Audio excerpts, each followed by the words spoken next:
This week, Republican Congressman Matt Gaetz released the very first episode of his brand new podcast called Firebrand Podcast. The podcast is named after his book, which is also called Firebrand, and he promised at the start of his podcast that he would, quote, make listeners the smartest person in every political debate by giving details nobody else has and a strategy to use them. Wow, right out the gate, super strong, right? You're going to listen to this podcast, you're going to become the smartest person in any political debate. So I am excited, folks. Let's dive right into the information that he gave us to be the smartest person in a debate. There wasn't any. No. Didn't give us any information that's really going to help in any political debate ever.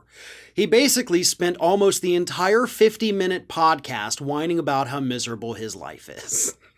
That's really the best way to describe it.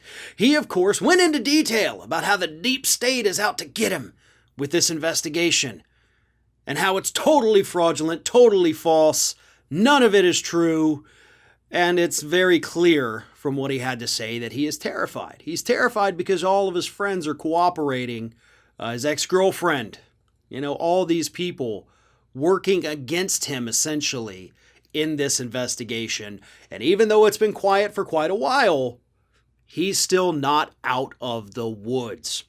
And he's terrified. Oh, he also, by the way, went on to complain about how terrible Jim Jordan's life is and debunk the rumors about him not helping to expose sexual misconduct back when he was a wrestling coach, assistant wrestling coach at Ohio State it was.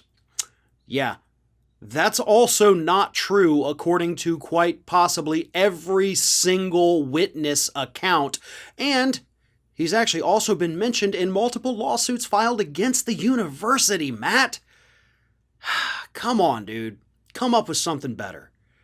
And then, of course, he whined about the fact that he's no longer allowed on Fox News, and Fox News has been taken over by the rhinos, the Republicans in name only, and they're just so mean to him. Completely omitting the fact that let's not forget his last appearance on Fox News, which was the day his scandal broke, because it all ties in together, where he went on Tucker Carlson's program and said, Tucker, remember the time we went out to dinner and I had this young woman with me? You were there. And Tucker just sat there like, And then Tucker came back from break and was like, folks, that was the weirdest interview I've ever had. And we never saw Matt Gaetz on Fox again. He has not been on the network since then, and he's pissed. So now he's relegated to these other conservative media outlets who certainly do not have the reach, influence, or even production quality as Fox News has. And he's pissed about it, so he whined about that for a while.